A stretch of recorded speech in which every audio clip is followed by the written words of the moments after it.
This is Real Talk. We discuss important issues impacting our world and how we as humanity can come together, overcome our obstacles, and move toward a bright and beautiful future. I'm Shay Sparks, here to ignite the light in the world. We invite you to check us out on unitednetwork.tv. And on today's Real Talk, we're talking about the benefits of object relations theory.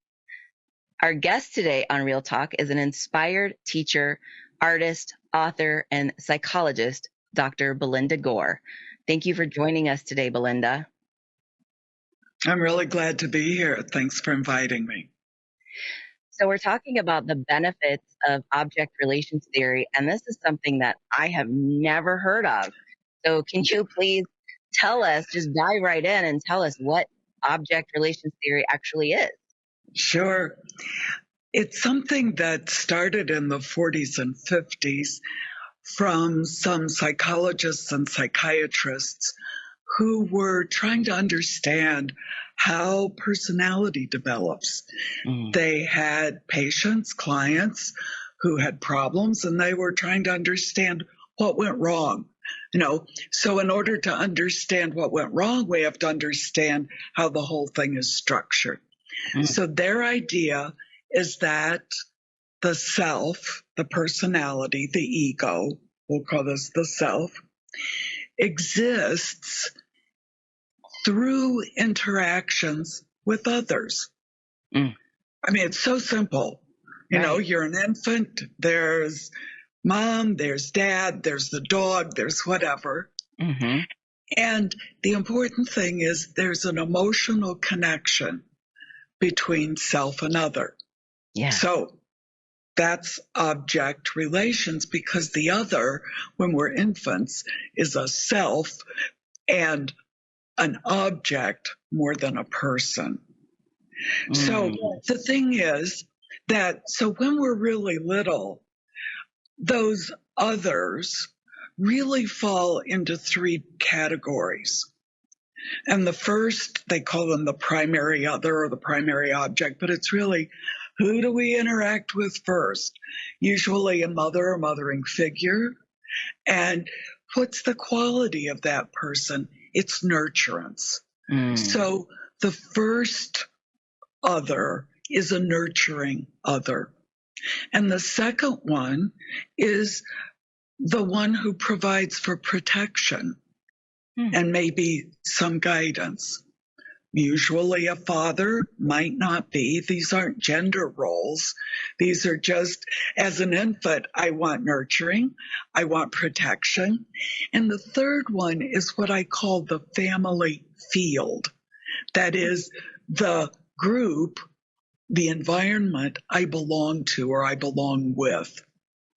So I develop through my relationships with those who nurture me, those who protect me, and those with whom I feel like I belong. And that's how I build my sense of myself. Now, let me just pause because there's a little bit more to it, but does all that make sense to you? It does. And I just want to interject a question here. So you said the nurture, protect, and the sense of feeling belonging is present in the family unit, say, relationships wise, and how the infant interacts with them. What if the family unit does not feel those types of things? They don't feel nurtured or protected or like they belong. And that happens. Right? So we've got these three figures, but we relate to them in three ways. We can feel that nurturance and protection and belonging, and we want to figure out what we have to do to keep it coming, right? I got it. What do I have to do? The second feeling is the feeling of frustration. I had it, but it keeps slipping away. And I can't seem to get mom to stick around long enough, or she gives me some things, but not others. There are a lot of ways in which each of the figures isn't what we want it to be. And we feel frustrated. But the third category is the category of rejection. And there are some patterns in which I feel like my mothering figure rejects me, hurts me, leaves me. Yeah. Or my protecting figure or my family.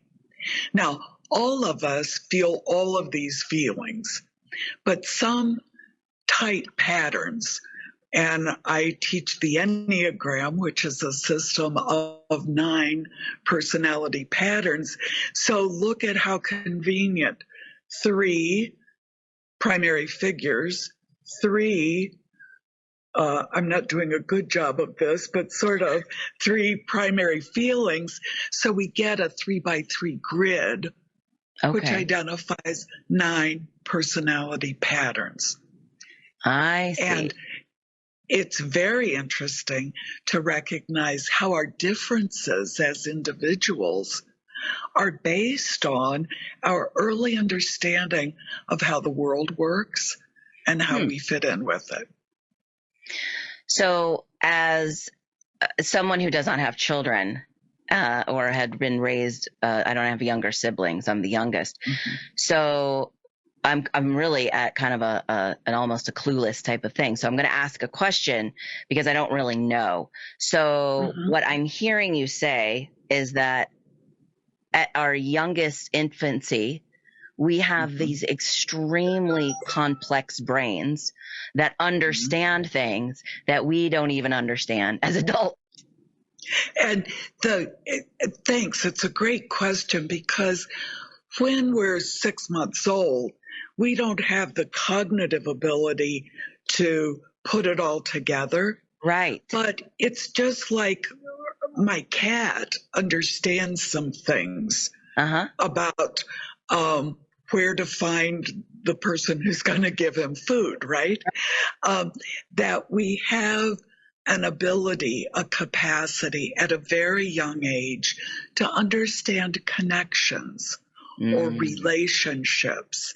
And that's why it's called object relations theory, because we build expectations of certain kinds of relationships that underscore the stories we tell ourselves about being in the world. Does that make sense? It does. It's starting to sink in a little bit more, Belinda. But I love it's really fascinating. Yeah, I love it, Shay, that you're not somebody who knows all about this, because your listeners are most likely to be people who don't know a lot about it. Right. And if we just took off in a theoretical conversation, what good is that? Right. So your questions are spot on for us to understand the nature of how we develop who we are. And so I said that I teach the Enneagram, and the Enneagram is telling us about each of the 9 cells in that matrix. How is it if my personality is built on an attachment to my nurturing figure, and yours is built on, let's say, rejection from the protecting figure? We're going to have different approaches to being in the world. We can't help but be somewhat different. And I'm trained as a psychologist, and people always talk about, well, it's just human nature. Well, in fact, we get in trouble when we believe we understand what other people are thinking and feeling. I mean, we can be empathetic, we can care about what people are thinking or feeling, but the reality is my insides may not work the same way yours do. And if we make assumptions about that, what we end up doing is we react instead of communicate. And that's where we all get in trouble. I completely agree. One of the things I do as a coach is help people learn how to respond rather than react. Exactly. Right? So I love that you do that as well. So I just want to take a step back for a second and And we're talking about these like fascinating things here, object relations theory and Enneagram, and we're throwing these words around, but I really want to know more about your story and how you were really inspired to learn about this, and how did this show up in your world? Well, I can tell the long version or the short version or someplace in between. I'm going to add something from my very early life. I am a child of two. My dad was from Alabama, from the South, and my mother was from Appalachia in Kentucky. And I would go to my grandmother's every month, once a month. And my mom was one of 10 kids. And so there was this big farmhouse. My grandmother didn't have running water till I was 12. Wow. And then we get in the car and we go back to Ohio. And I was going to school with kids whose parents played golf and tennis on the weekend. And that's a very different cultural world. Yeah. And so I think one of the things I did was to learn to be adaptive. And in order to be adaptive, I was fascinated by how people were different. And so I learned lots of ways of trying to understand those differences, and fast forward, became a psychologist. So when I encountered the Enneagram that talks about 9 styles of how we're different, I mean, we have lots of similarities, but to understand our differences, I wanted to learn it. And then I encountered from my early Enneagram teachers the notion of object relations, but I didn't explore it very much. One of my colleagues years later said, "Belinda, do you understand object relations?" And I said, "No." And so that was my clue that I might need to learn more.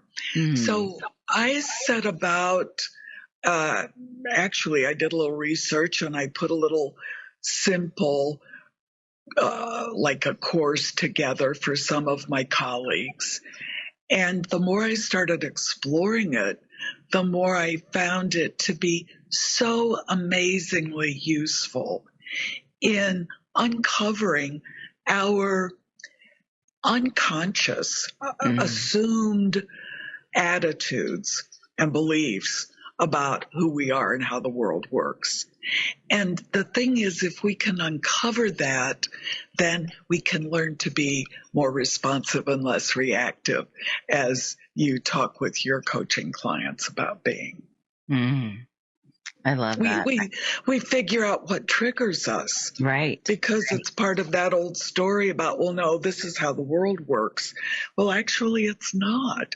It's one story or one version in a very much bigger story about how we are as humanity living on planet Earth. Well, you mentioned a little bit ago the 3x3 grid of the object relations and the Enneagram. So can you go in a little bit more in depth and really explain how the two coincide and live together? Yes. In that grid, that matrix, there are 3 types that are especially attuned to the nurturing figure. And those are types 3, 7, and 8. So I'm not going to do the usual start at type 1 and go around the circle. The Enneagram is a circular diagram with 9 equidistant points around it. But for our purposes, let's start with the 3 types that have issues. It's not necessarily good issues, but issues with the nurturing figure. So type 3 is the type that seems to get what she wants from the nurturers and likes it, but gets the idea that what we have to do is I have to perform well in order to get that approval and that love to keep coming. So type 3 is known as being a motivator, working hard, success-oriented, not wanting to fail, and to be a performer. Well, that's great, except for the times when you feel so inauthentic because you're just giving people what you think you have to give them so they'll approve of you instead of being real. Yeah. So then we go down to type 7, which has a frustration relationship with the mothering figure. And that's, I get all this good stuff, and then she goes away, or she's not enough, or she seems to block me, and I never get everything I need. So I'm going to keep going after it. And I want to feel my pleasure. I don't want to be bored. I want to have fun in life. And if you're not going to give it to me, I'll just figure out how to give it to myself. But I'm still pursuing something. I call it in the book, my book that I wrote about this, the golden apple. I'm always reaching for something. Yeah. Type 8, which is the third in the category of orientation to the nurturing figure, experienced rejection and felt hurt. It can be everything from physical abuse or emotional abuse to just preferring siblings or not giving me all the attention I want. And so there's this shift that happens that says, okay, mommy, if you're not going to be here for me, forget about you. I'm going to go be more like daddy. So type 8 rejects the rejecting figure and becomes like its opposite. Wow. And so 8 is the rock, the boss, the tough, my way or the highway even sometimes. So we see 3 different strategies for dealing with a relationship with the mothering figure. So do you know any people who seem to fit any of those descriptions? I know they were very brief, but anything stand out for you? Oh, yeah. I have taken the test. Okay. I have taken the test, and they all identify as me. However, I am a 7. So, okay. What you were saying, I was like, yep, I'm pretty sure I did that. I'm pretty sure I still do that. So in saying that, like, I'm pretty sure I still do that. Is this would you call it like a personality test, or would you call this something like kind of seeing how you show up in the world because of your childhood wounds kind of test? Well, how we show up in the world is based partly on our childhood wounds, and our personality is based partly on our childhood wounds. And so it is how you show up in the world, but it's also how you show up for yourself. Yeah. And the stories you tell yourself about who you are and what you need. Now, the high side of 7 is you're likely to be optimistic, energetic, have a positive attitude, be fun to be around. And my guess is your colleagues would say, yeah, that's Shay. Do you think? Yes, absolutely. Yeah. Yeah. So, yeah. I love it when people can identify themselves. And taking the test, there are a number of questionnaires available for people to kind of get the first glimpse of how they show up based on Enneagram descriptions. There are a lot online. Most of them are either free or $5. You may have taken the one that was $12. And they send you lots of information so that you get to read about it and say, is this really me? And if you think it isn't you, you need to give the description to 2 or 3 people who know you well, because sometimes we don't always see ourselves accurately. Sure. So. Sure. Yeah. So is this different than other personality tests? Like, I think there's Myers-Briggs or Briggs-Myers? There's those type of tests. There's human design. Myers-Briggs, yeah. That we just had someone on talking about human design a few weeks ago. So is this different? The Enneagram is something, a different information. Yes. Of course, there's going to be overlay. Yeah. Because all of the different tests or theories, models, are describing something that exists, and that's us. So they all have their wisdom to share. Early on, 30 years ago, when I was young in the Enneagram, a lot of people were trying to make the Myers-Briggs fit with the Enneagram. But the Myers-Briggs is a 4x4 model. So there's 16 cells compared with a 3x3 model with 9 cells. So obviously it's not going to be a clean fit. Right. But there's some overlay, sure. Gotcha. So I know one of the many things that you just mentioned a little bit ago was the book that you have written, and it's just recently been released. So congratulations on that, first of all. And it is called Finding Freedom, Understanding Our Relationships with Using Object Relations and the Enneagram. Right. Yes. So can you tell us more about that? And again, I know that you're this amazing psychologist. So at what point did you go, you know what, it's time that I put all of my wisdom inside a book and really share what I have with the world? Yeah. Well, I made a transition in 2006 to leave being a psychotherapist and become a coach and a trainer, a teacher for coaches, as well as doing Enneagram teaching. And when I started discovering object relations, I did that first little class that I told you about, and then I just kept teaching. So I've been teaching this for about 10 years, and from the very beginning, students in my classes would say, well, what can we read? And I said, well, I don't know of anything that you can read.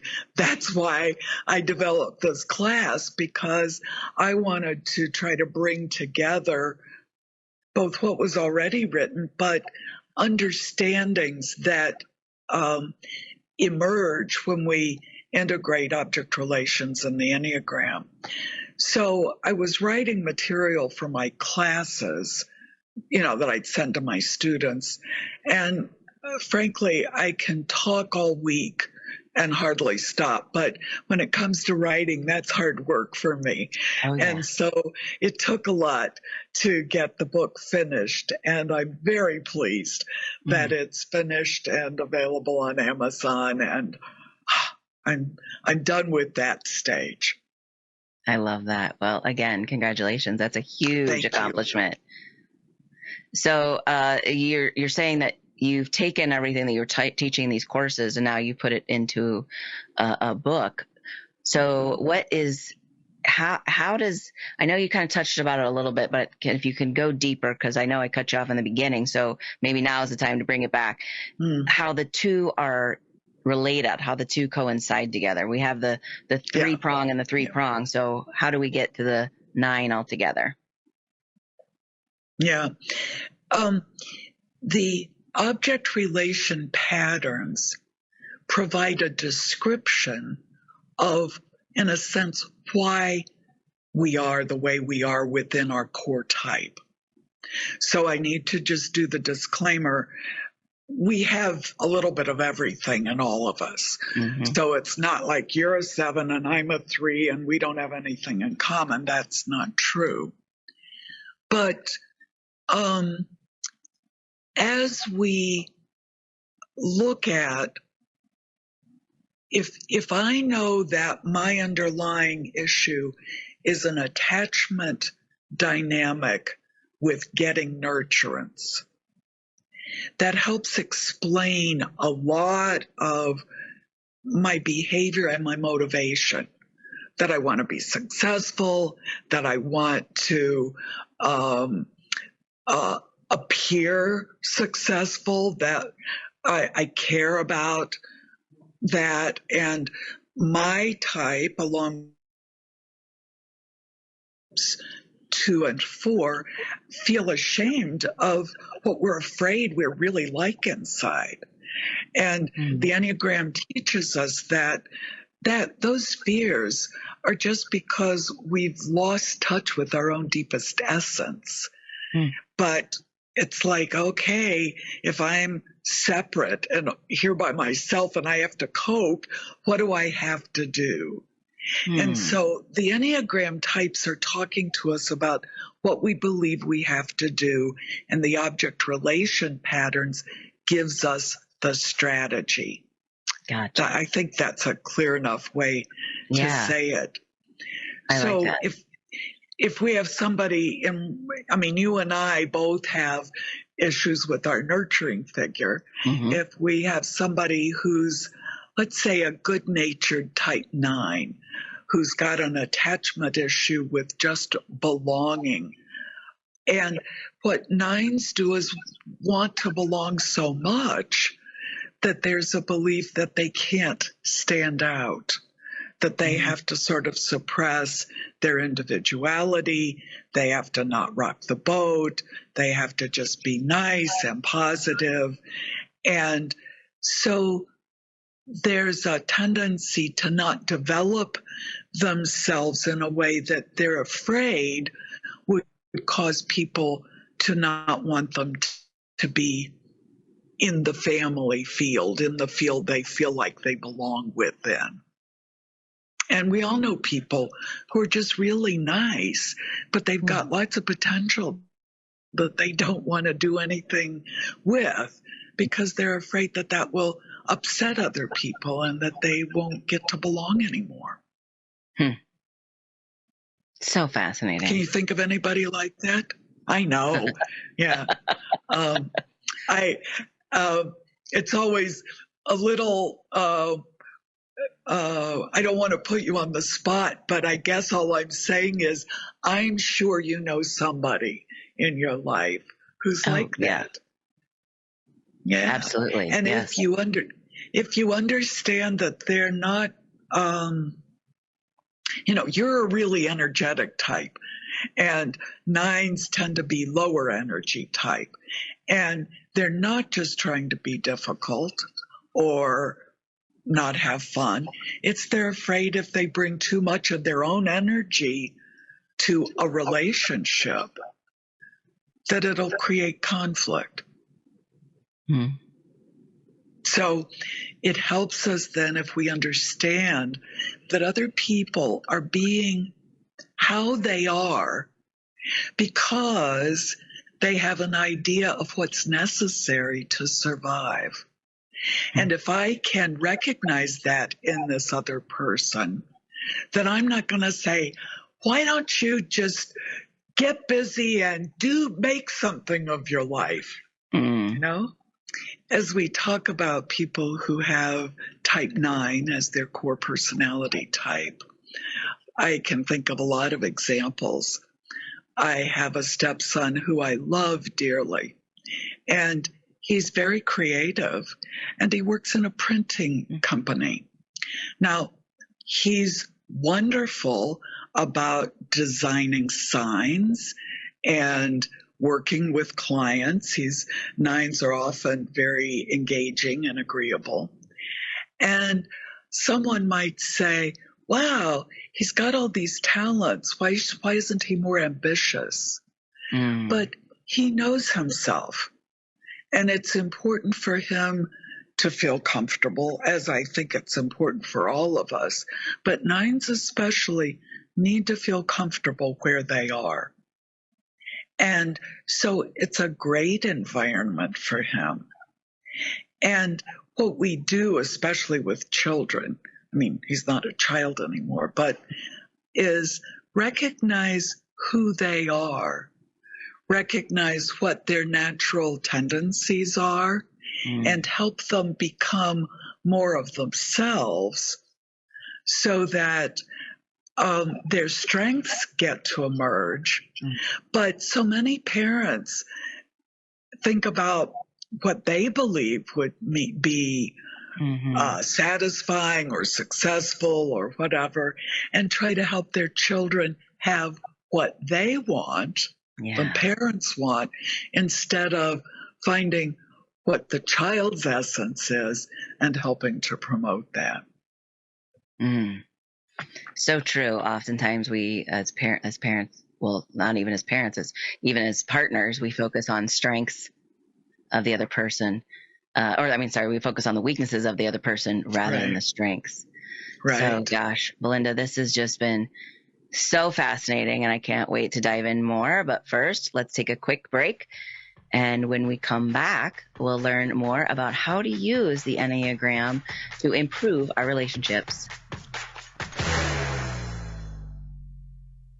Welcome to United Network News. I'm Sunny Galt. Connect with United Network News Online.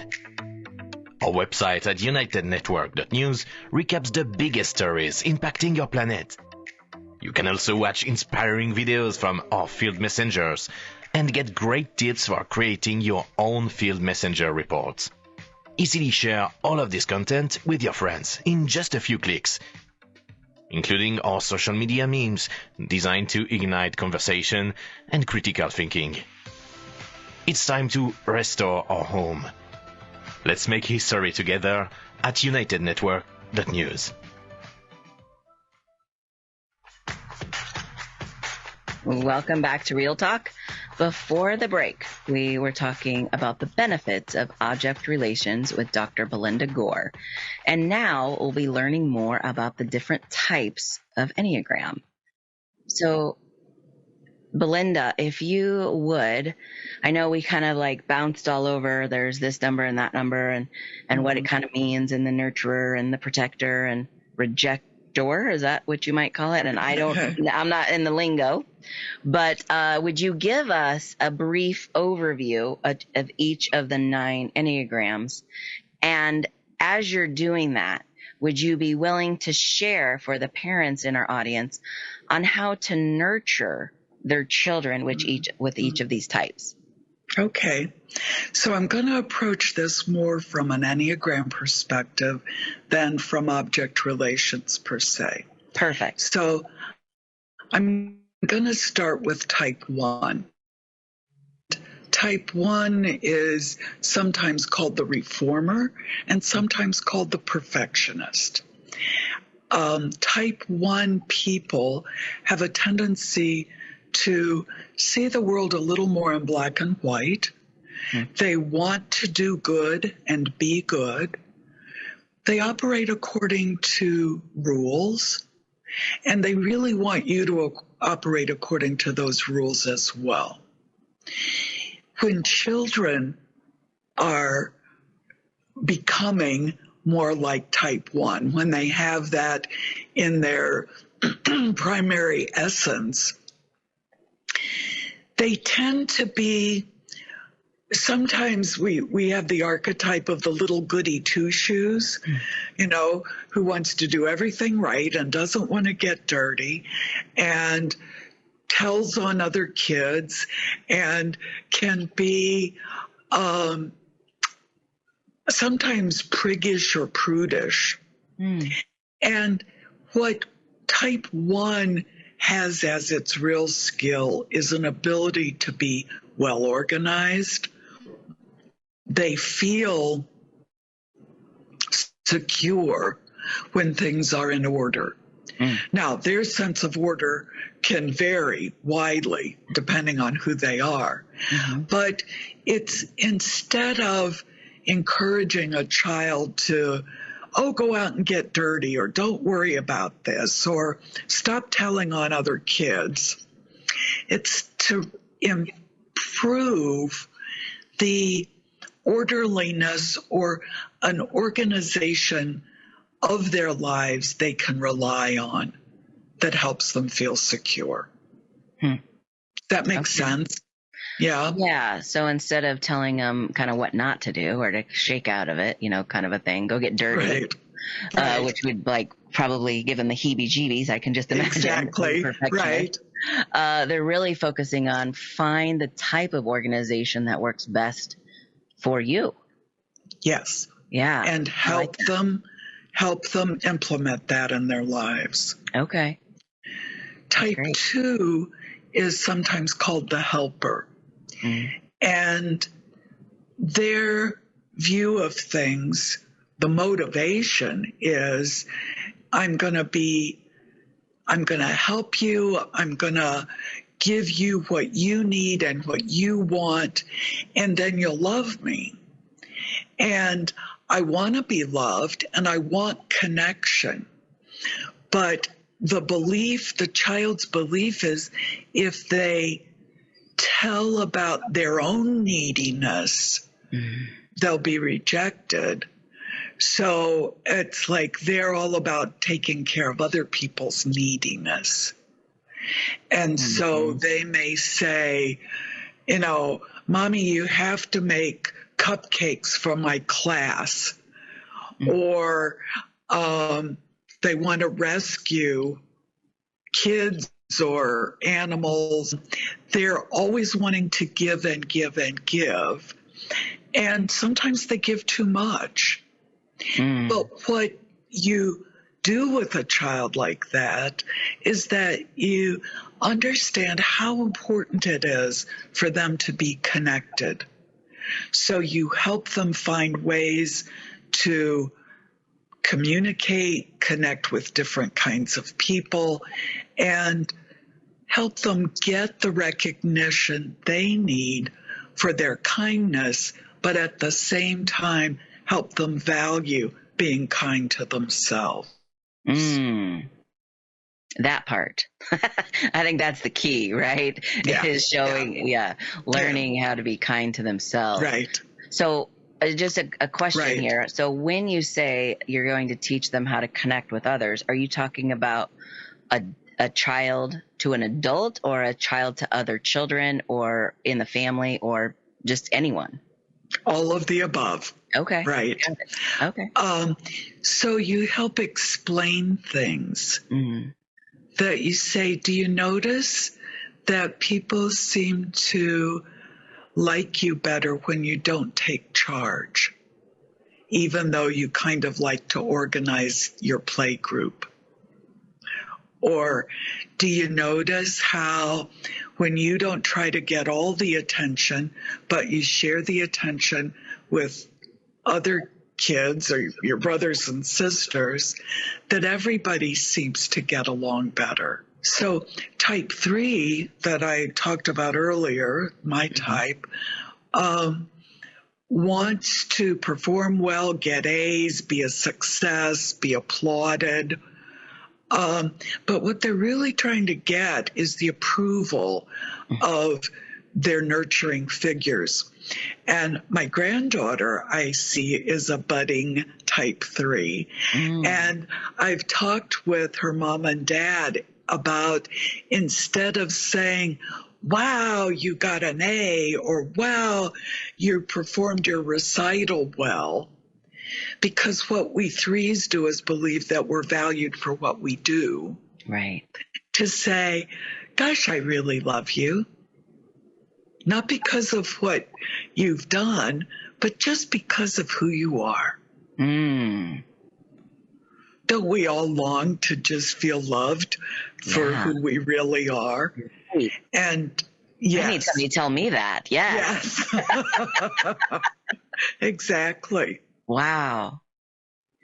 I just want to stop you. I know we've got so many more to go, but I just want to stop you and say thank you for sharing this really valuable information. Because just as you're saying this, I'm just thinking of all the children in my lives and the parents, and I'm like, man, they just, even if they're doesn't matter what number they are, just using that different language with them, I can just see that child blossoming in a different way. So I Yes. really do appreciate your wisdom here.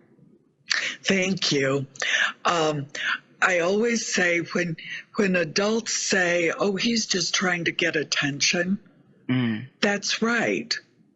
We all need attention. Right. And if he's acting out to get attention, it means that in whatever way, he doesn't feel authentically seen or heard. So instead of punishing a child for trying to get attention, right, instead, what we want to do is to say, sounds like it might be fun for you to do a little something in which I can see how well you fill in the blank, ride your bicycle or whatever the thing is. Let me watch you. Let me see you. And so, as you say, it's what we all need. Right. So it's really learning to give children and each other some of the things we know we value, but then to ask them if they enjoy that or if that's meaningful for them. So let's just look at our differences. If I'm wanting to give you what I like, and I like tweed, and you like glitter. Clearly. And I give you, a gray tweed coat that I think is so classy. And you wanted something pink and silver and glittery, as Taylor Swift fans like to wear. Then I'm not paying attention to who you are. And if I had a child who liked glitter, and lots of little girls and some little boys like glitter, then I pay attention to that. I don't try to teach my child how to like tweed, and of course we're just using this as a simple example, but it's realizing that we're not trying to shape our children into being versions of ourselves, little mini me's. We're finding out who they are. And we're finding out who our friends and loved ones are. And promoting their blossoming, as you were saying before. So shall we keep going around the circle? Yes, please, because we're on 5, right? Yeah, right. No, we're on 4. Oh, 4, sorry. Yes. Type 4 is sometimes called drama queens because they're emotional, creative, expressive, and they really, underneath it all, are just looking for their identity and where they belong. And they are trying to be different because different means I can recognize myself as being unique in the world. And so if my teenage daughter wants to dye her hair pink or purple, or if my son wants tattoos or something, I need to have conversations to say, let's talk about how you can express yourself uniquely in a way that feels safe for you or appropriate for your school or whatever else. That you want to help your child find creative expressions that allows them to be unique. And some parents of teenagers especially say, oh, my kid's terminally unique. They don't feel it, or they wouldn't have to be pushing so hard to express that. So then if we go on to type 5, 5s are the want to be an expert. They're the ones who take clocks apart when they're kids or learn how cars work or have 1,000 questions about how everything's put together because they want to acquire knowledge.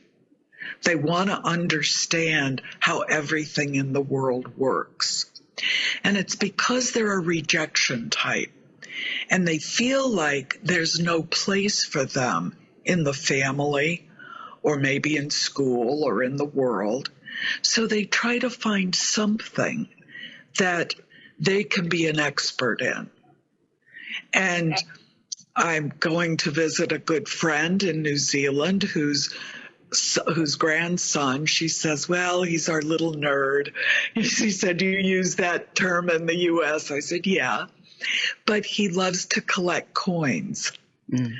So I have coins from having traveled, and I can take coins to him that instead of calling him names for being the way he is, we can just say, great, if you become an expert in coins, let me give you something that you enjoy.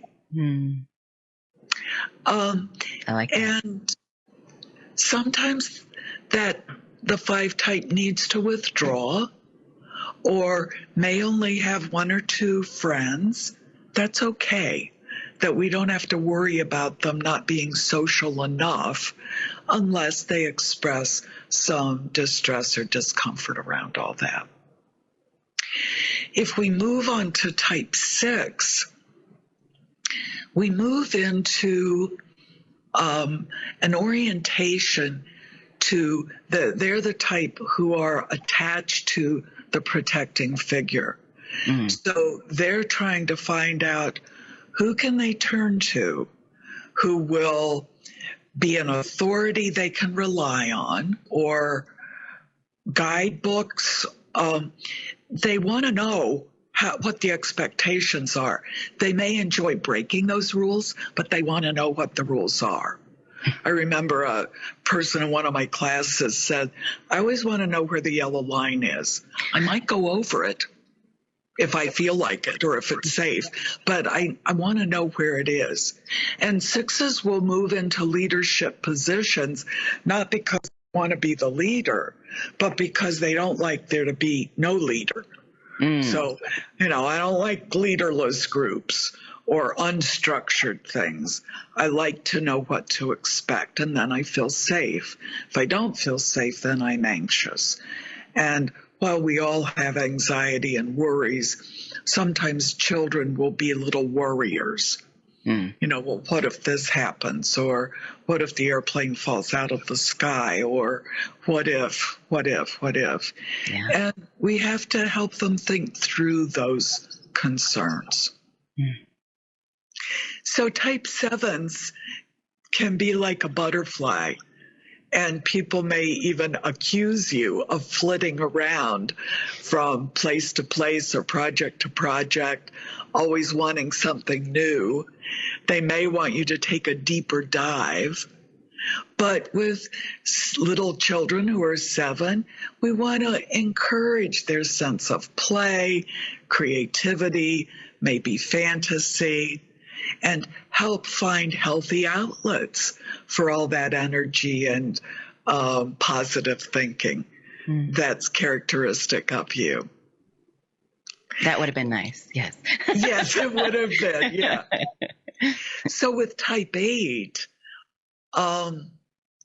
we talked a little about type 8, about wanting to be in charge. It's a rejection type. There's a feeling of having been hurt. So I'm going to take charge. I'm going to be strong. I'm going to know what I want and say what I want. And so my friend has a 7-year-old daughter who's an 8, and she knows what she wants to wear. Maybe she wants to wear shorts when it's cold out. And it's better to let her know that she can express herself as long as it's safe. So if she doesn't like cauliflower, she doesn't have to eat cauliflower because she'll just resist. So you help find ways to encourage that child's strengths without having to be a bully, or, you don't want a 7-year-old driving the bus. You still want to be the adult and the parent, but not over restricting that energy of needing to be in charge. Mm. And then we come to type 9, and we've talked about 9 a little bit. They're the peacemakers, the mediators. They want to include everybody. They want everybody to be happy. They don't like conflict. They're also tending to not show up fully. They might want to just stay in bed and pull up the covers, or let's just read a book instead of going out and exploring.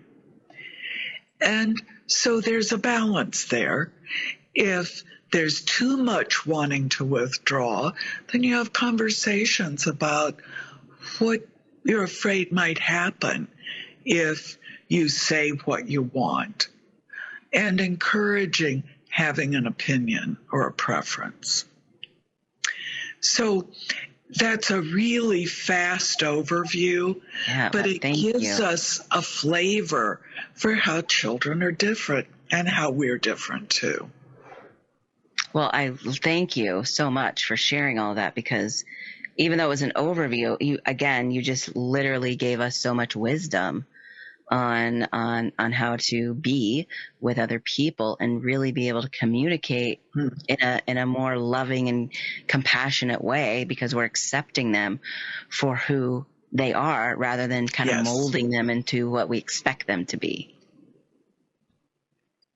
Right. And we do that even as adults with other adults. I like to say we start thinking about other people as being characters in our drama. I've got my script and you've got your roles, and that's who you are, and that's, don't tell me anything different. I know how you should be, or I know how you really feel inside, even though you're not saying that. We don't know how people really are inside.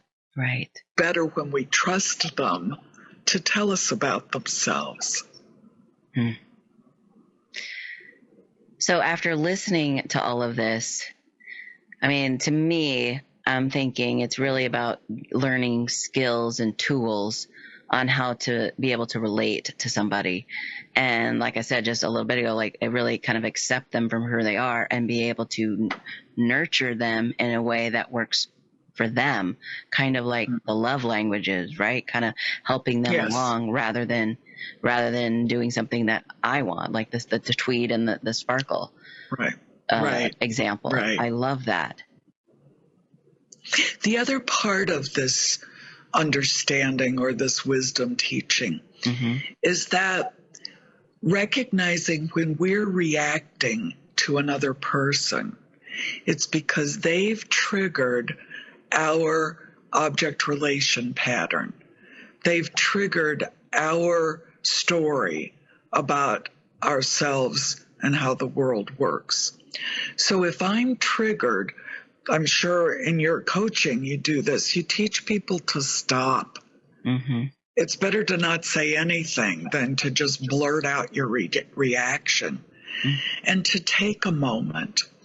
And I do exercises with people, like if you and I were having a conflict, I would ask you to name 5 words that describe how you're perceiving me in this conflict, and 5 words to describe how you feel with me as I'm acting in a way that feels conflictual. Because then we're going to look at who else in your life treated you this way and you felt this way. So, then maybe we find out that it was a nurturing figure who kept ignoring your desire for pink glitter and didn't want you to have fun and wanted you to be more serious or something.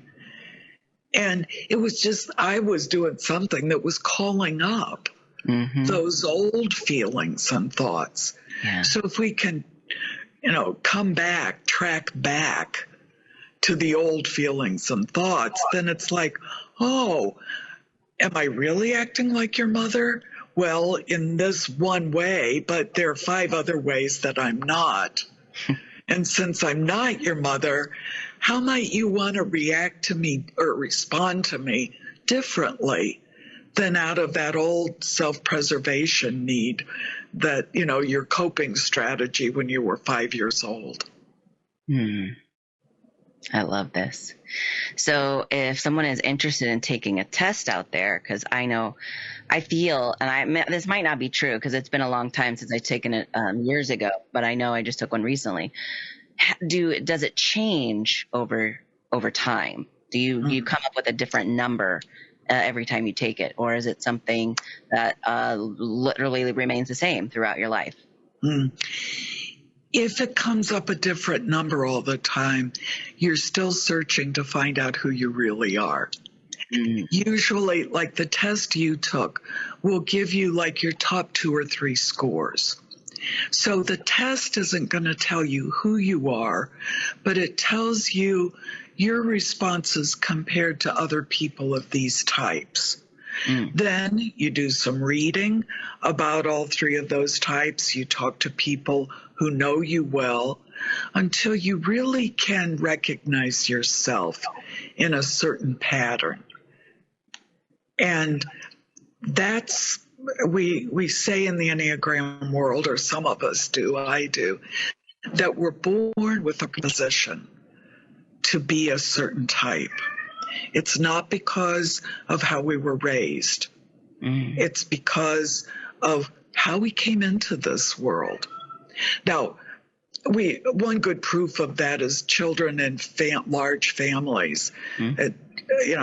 Your brothers and sisters may not be all type 7s because they came in with different wiring, literally different nervous system wiring. And you may be able to hear my cat, who's also meowing loudly because I'm paying attention to you and not to him. Structure, perhaps. Yeah. He needs that nurturing right now. He does. Yeah. So does that answer your question about absolutely, taking a questionnaire? If your number keeps changing, you need to maybe talk with someone who knows the Enneagram and can help you with typing. There's an organization called the International Enneagram Association, IEA, and I think it's internationalenneagram.org. But if people just look up International Enneagram Association, there are listings of people who are trained and certified who can help in having conversations about typing if you're having difficulty. Got it. Thank you for that. So we've been talking about the benefits of object relations theory as well as the Enneagram. So to wrap all this up in a pretty bow and summarize it, what do you want us as humanity to really know and take away from the object relations theory and the Enneagram? That we're all unique, and yet we have certain things in common with other people who have a similar structure or orientation to how we come into the world. And the best thing we can do is learn about ourselves, have compassion for ourselves, and learn about the differences in other people. And that we can ask other people what they think and how they feel, instead of assuming that we know, making assumptions about other people in our lives. And that when we have compassion, especially for ourselves, we start learning how to grow. That we open our hearts, we clear our minds, we show up we take action. And when all three of those centers of intelligence, we didn't talk about that, but when all three are in balance, we just naturally get healthier.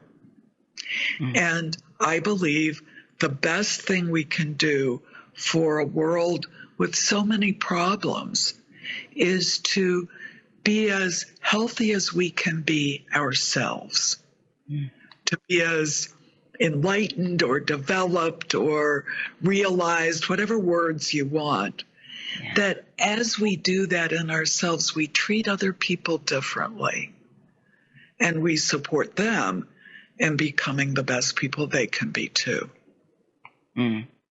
Beautifully said. Well, Belinda, we could clearly talk for hours and hours, so we'll definitely have to have you back on Real Talk. But how can we stay connected to you? What is your website? How do we get your book? Social media, all of the things. It's so easy because my name is Belinda Gore, Gore, and my website is belindagore.com. And you can access everything on my website. My book's available on Amazon, which is Finding Freedom, Belinda Gore, and it'll pop right up. Awesome. Well, thank you so much for being here with us today on Real Talk. You're very welcome. I've enjoyed it. Thank you. Me too. Real Talk is available as a podcast, which you can subscribe to on your favorite podcasting app. You can also visit unitednetwork.tv or download our network app on iOS, Android, Roku, Apple TV, and Fire TV. I am Shay Sparks. This is Real Talk for the real world.